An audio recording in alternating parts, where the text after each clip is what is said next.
Hey everybody, welcome back to Stories Untold. This is going to be the last session. No mucking about, let's just go.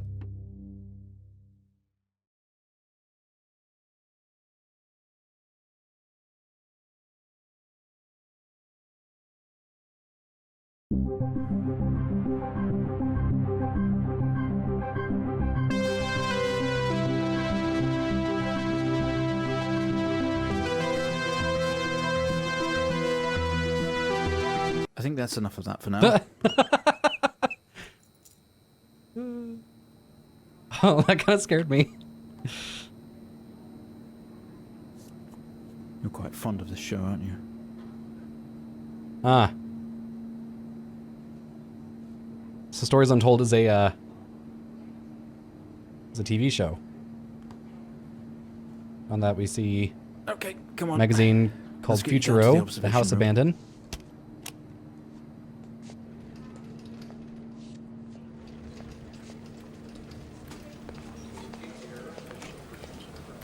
Oh, this is weird. This place must be starting to feel Oh. like home to you. Don't worry. Oh, Try and get you fuck. out of here eventually. Just in here.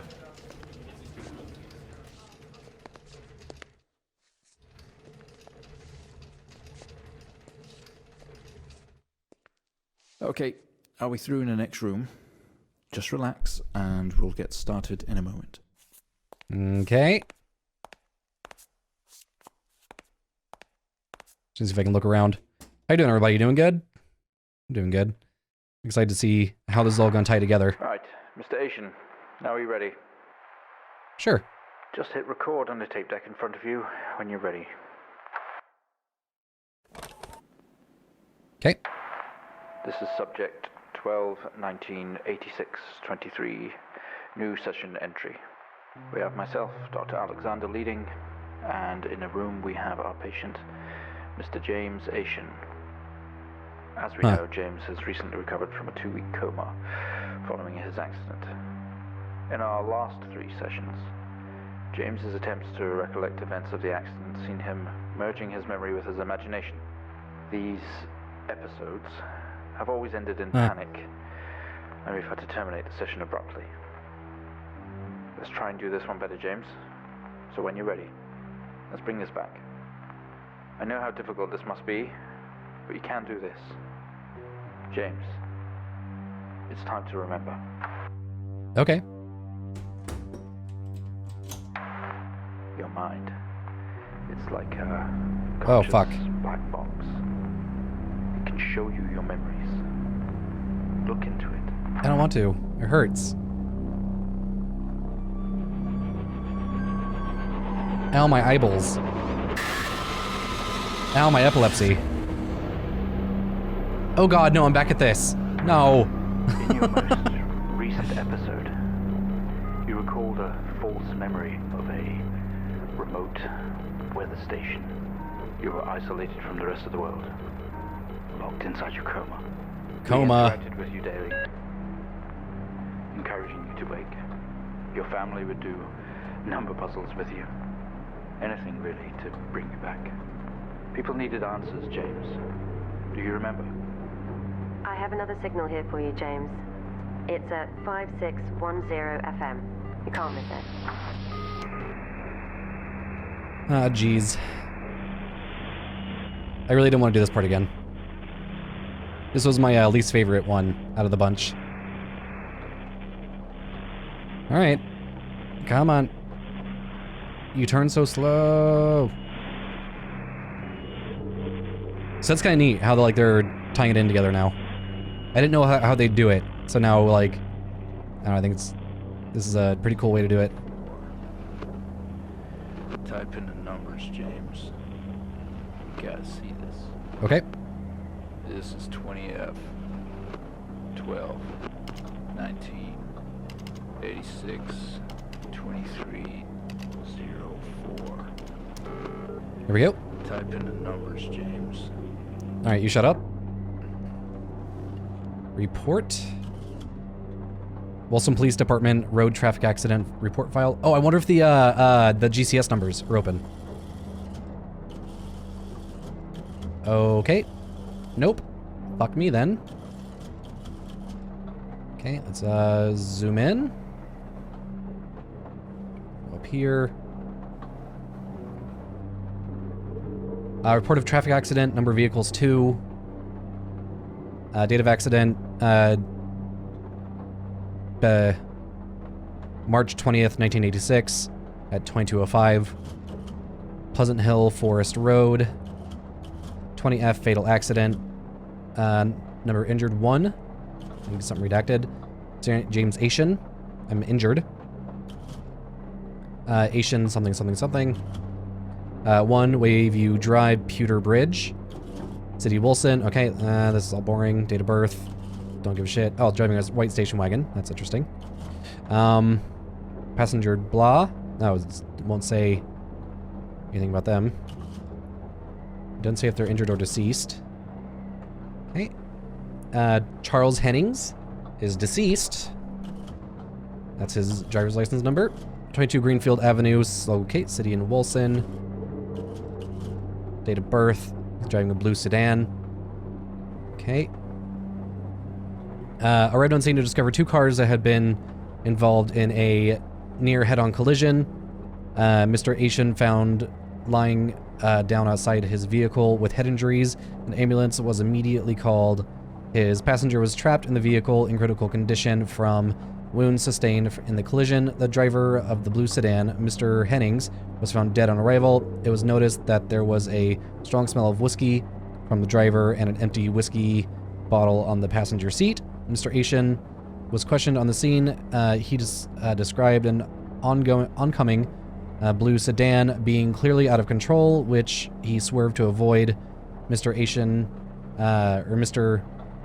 Asian's passenger was his sister. The driver of the blue sedan is an ex-police officer of 20 years.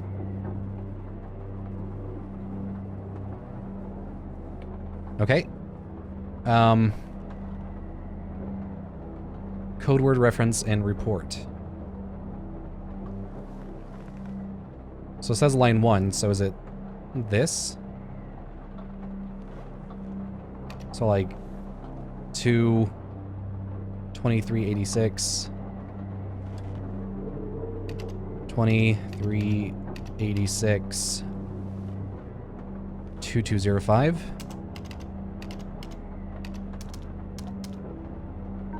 No? Is it just the first box? 2. No? 20F. What's it say? That's capital F. Fatal accident.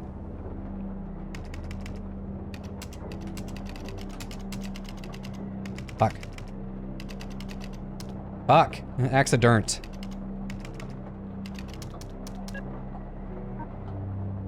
Okay, so that counts as line 1. So is James Asian line 2?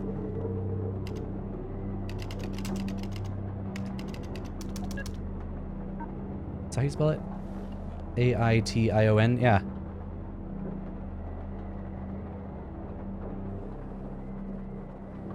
The fuck?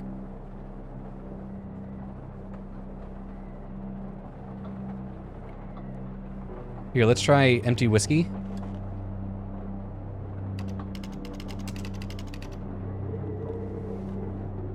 Out of control?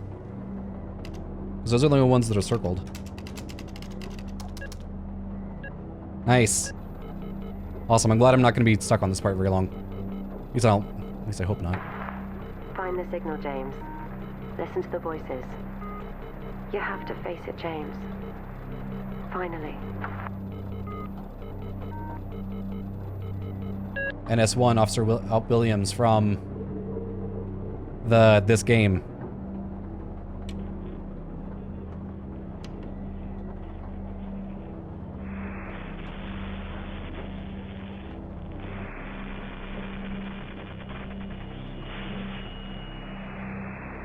It's not like it, at all. I've worked with Officer Hennings for 6 years and not once have we even talked about alcohol. Drunk driving. He was a father, a husband. He was fine. No way he caused this. The door slammed It's shut, him, plunging you into darkness. This Haitian guy. He's got something to hide. A light flickers on.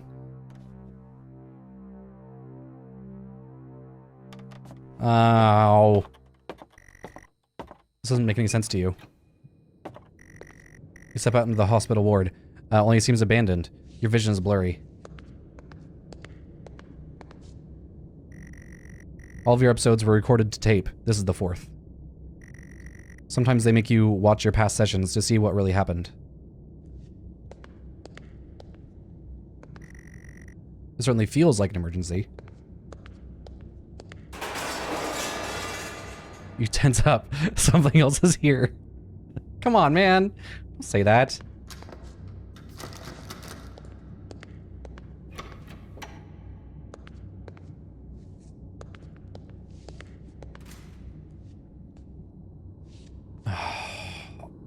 Being in like the...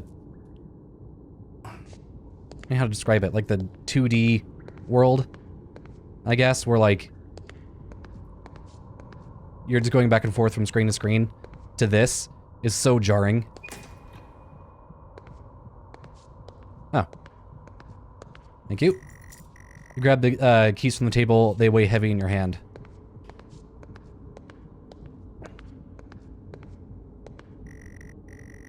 I feel totally unfamiliar, yet somehow you feel you've been here before. Coma ward.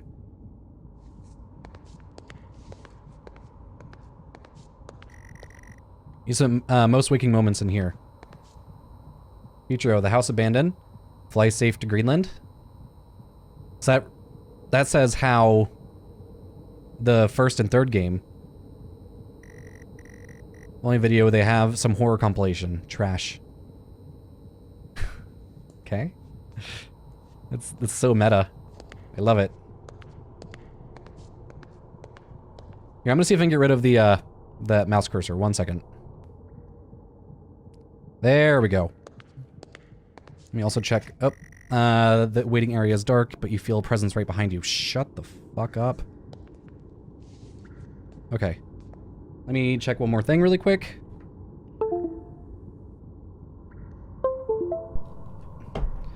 Okay, there we go.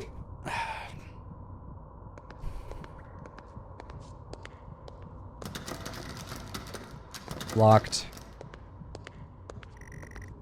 Someone breathes on your neck, standing over you. Stop it! Don't do. Feel dread in the pit of your stomach. Ow, my eyeballs. Okay, we have a 22-year-old male just brought in from a vehicle collision. He was awake and mobile at the scene, but oh shit! Arrival to the emergency ward. The other passengers died in the accident. I'm getting no pulse. Prepare for defib. Amp charge full to 10 and give me 100 joules. Oh my god. Come on, 100 joules. Charging amp full to 10.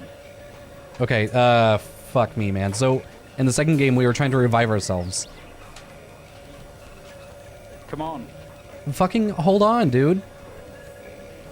Jesus. I know, oh, it's a critical condition case, whatever. Okay, that's not it. Got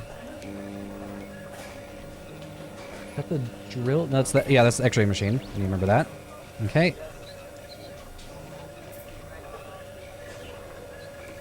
I think that sounds familiar. Oh, there we go. Clear. Ow. No reaction from first stage. Let's try higher. 200 joules. Keep the amp charged at 10.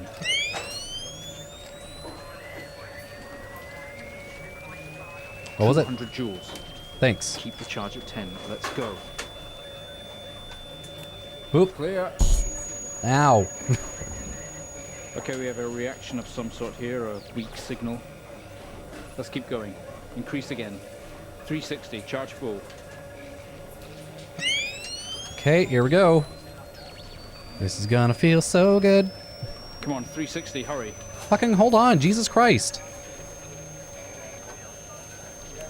Clear. Well, would you look at that? seems we have a Oh, my eyeball. Rhythm is stable. We need to run an X-ray right away. Okay, Where are we with that X-ray? Let's get it going now, please. let's turn you off and you off. You on? No. Oh, here we go. Bloop. Looks like an intracerebral hemorrhage. We need to drain this now to relieve pressure. Prepare for trepanation. Switch on a drill, please. Oh, no.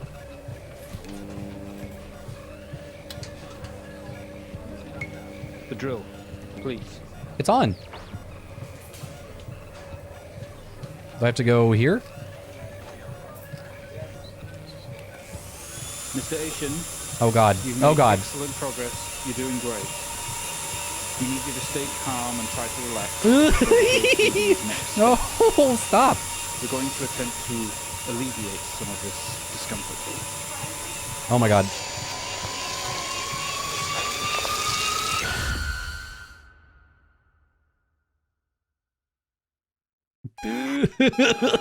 No, I'm back in the house abandoned. Fuck.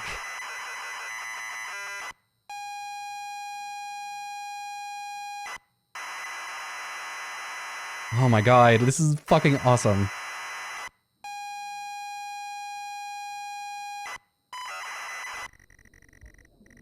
Not only is tonight New Year's Eve, but tomorrow you leave on a 6-month trip abroad with friends. Mom, Dad, and your sister Jennifer have decided to throw a party to celebrate it all.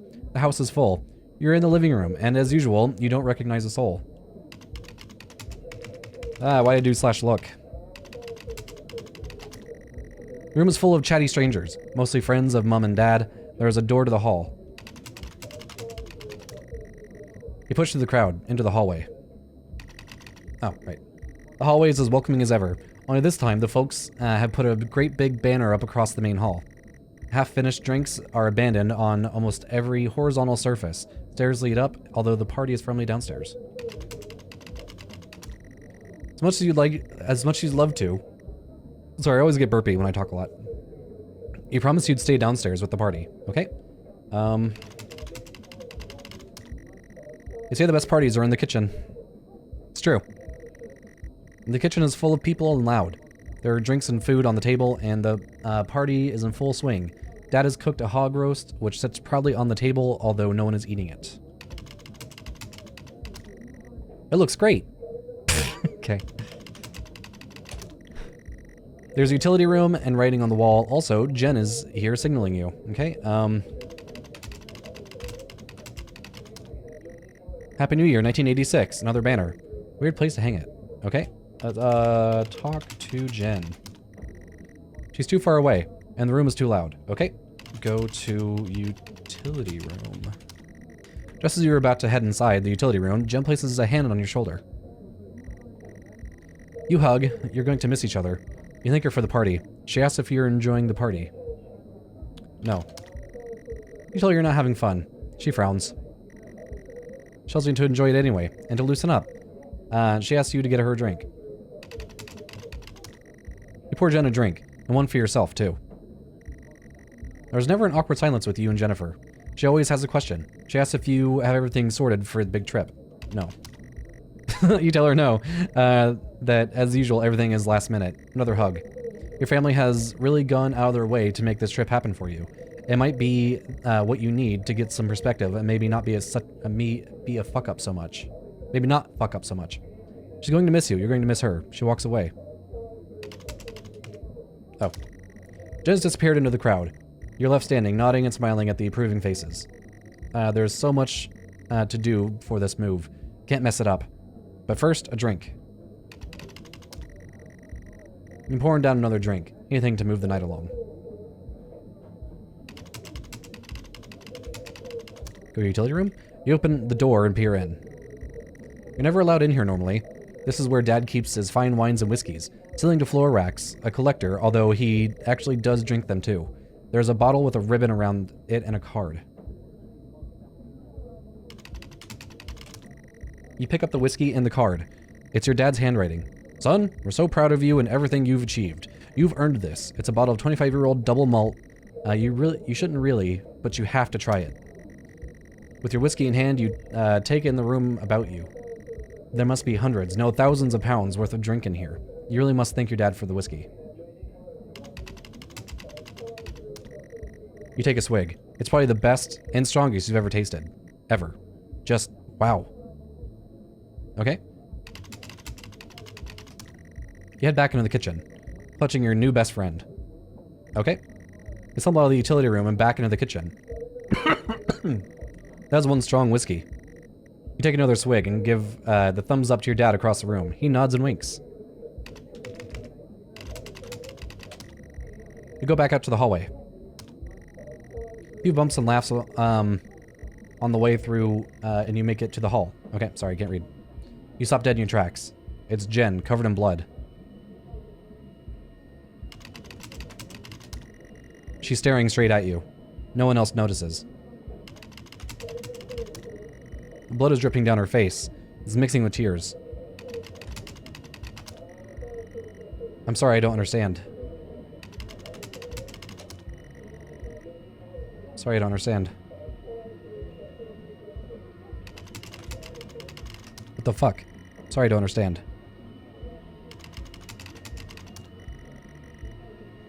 Oh, God.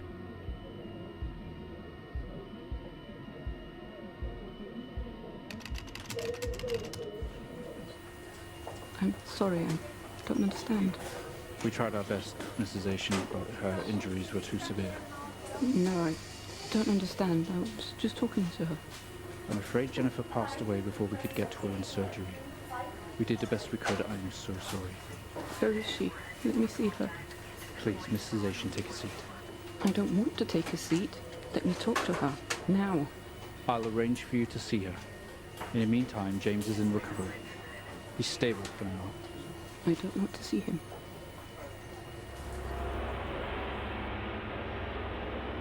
Holy crap. You're standing in the hallway. Something had stopped you in your tracks.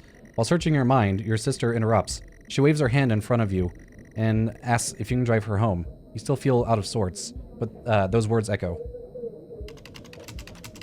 Jesus. Yeah. We can talk in the car. Go get your keys, okay?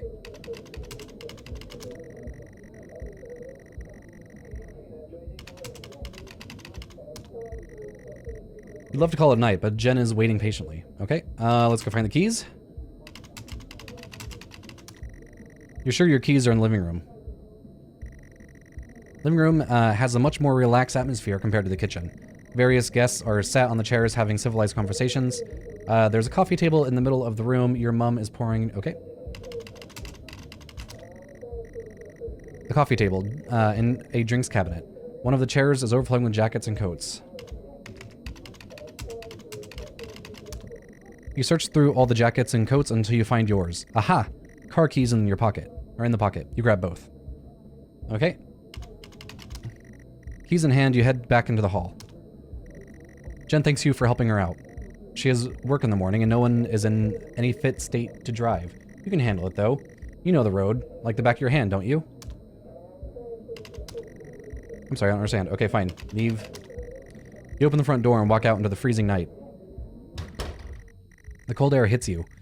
You're glad to have your jacket with you. There is a dusting of snow around you as you step down from the porch. The yard extends around to the back of the house. Around the back of the house. And the car sits in front of you, okay? Just get Jen home, then you can get back to the party.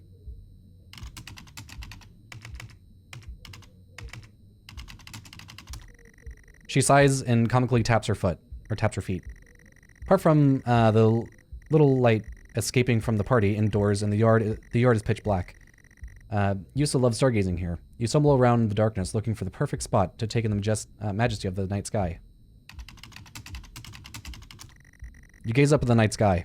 For some reason, you don't recognize any of the star patterns tonight. Okay, it's the same thing. Okay.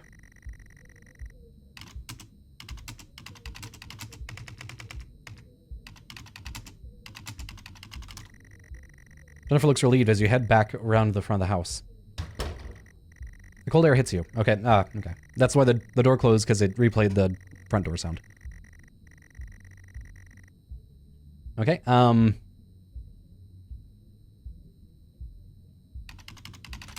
unlock car. Playing with the car keys, you eventually get the door open and then climb inside. The car is freezing. As you fumble around with your seatbelt, your sister opens the glove box and hands you a note and a key that was inside. She tells you that it's for when you return. The note's from your dad and reads, "Hi son, hope you enjoy your break.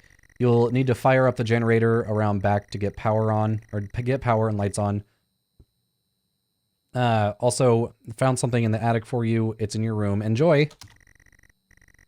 The car is freezing. Both you and Jen have your seatbelts on, are ready to go, okay?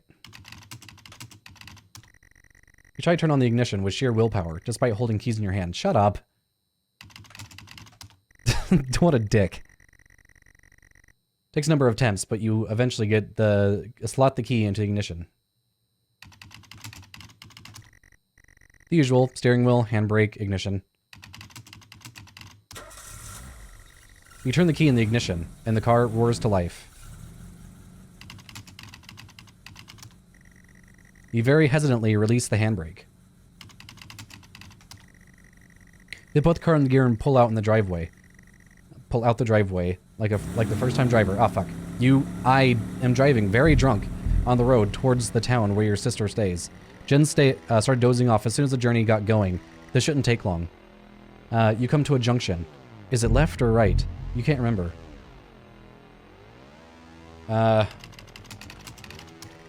She grunts and throws her arm to the left.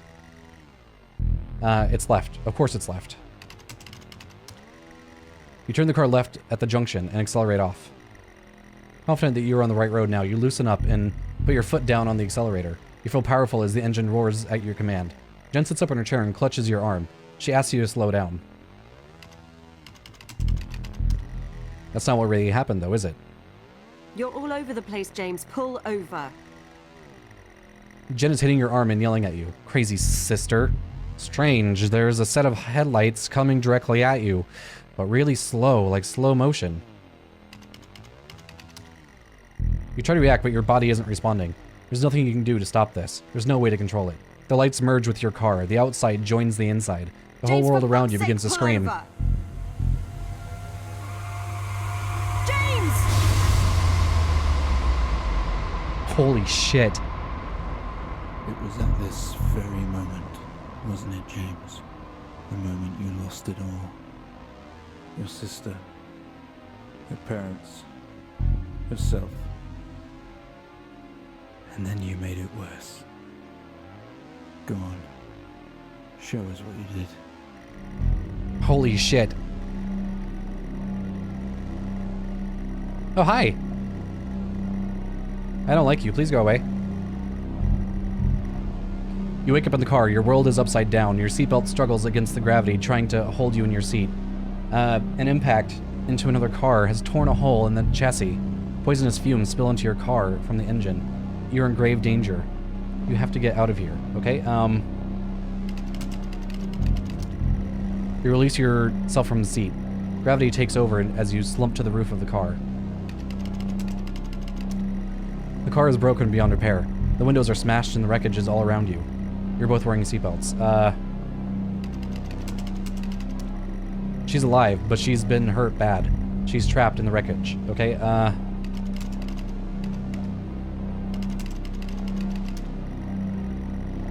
You've already taken off your seatbelt.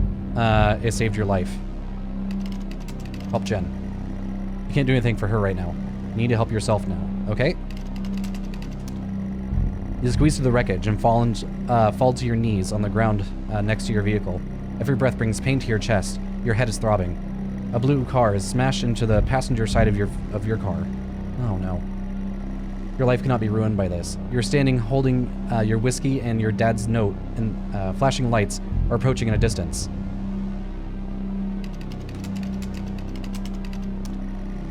The hazard lights are blinking and fumes are rising from the engine. Through smashed windows, we can see the motionless driver. Help Jen. I'm sorry, I don't understand. Okay, fine.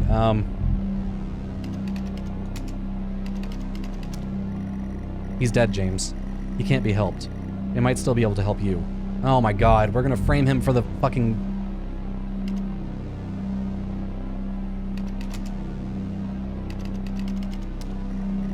Yes, good, James. What exactly do you want to do with the whiskey?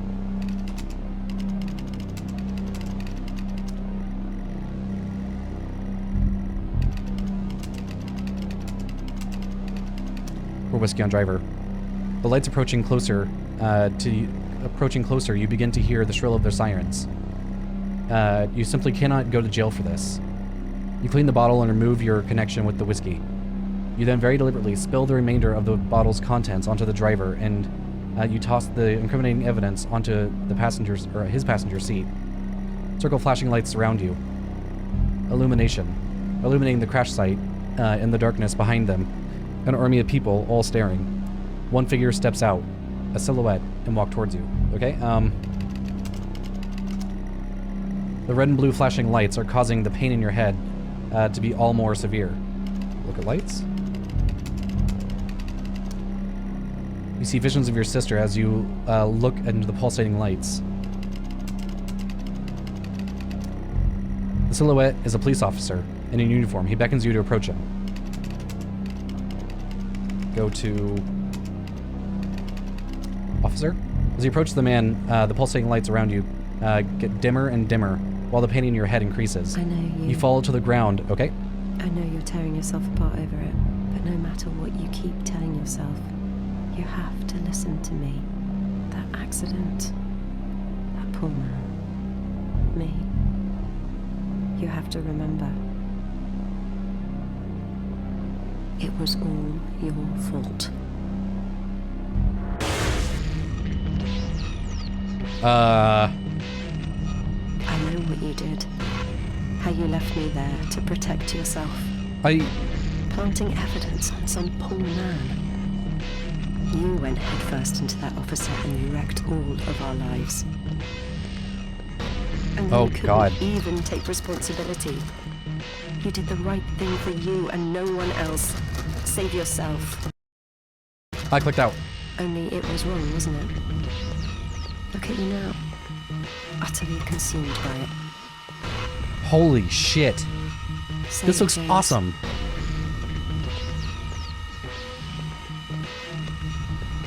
Say it.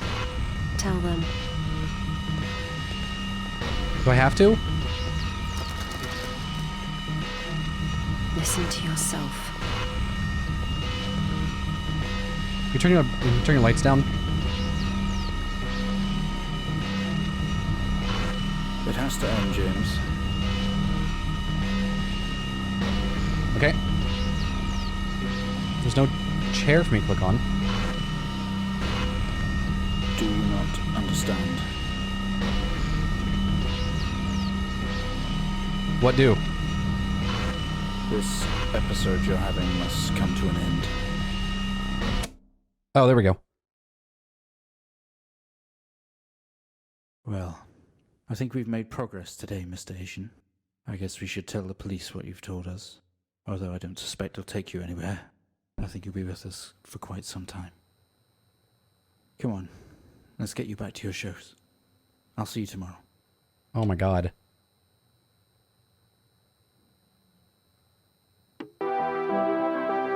Oh my god.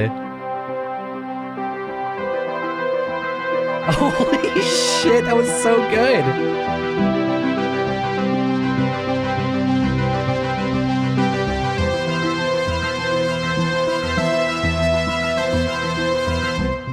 Oh my god. Holy crap, that was amazing.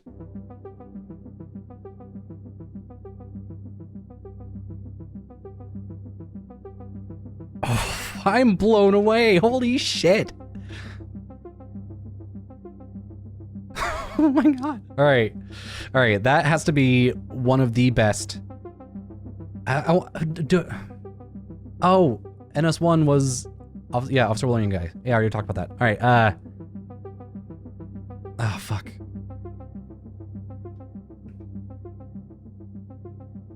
That has to be like one of the best, like, I don't know if I'd call it like a horror experience, but like gaming experiences. That was amazing. That was, yeah, that was incredible. Like, I didn't know what to expect from all this. Like, I thought maybe like there's gonna be like a common thread through all 4 stories. I didn't realize it was going to be all like literally tied up together like that. That was incredible.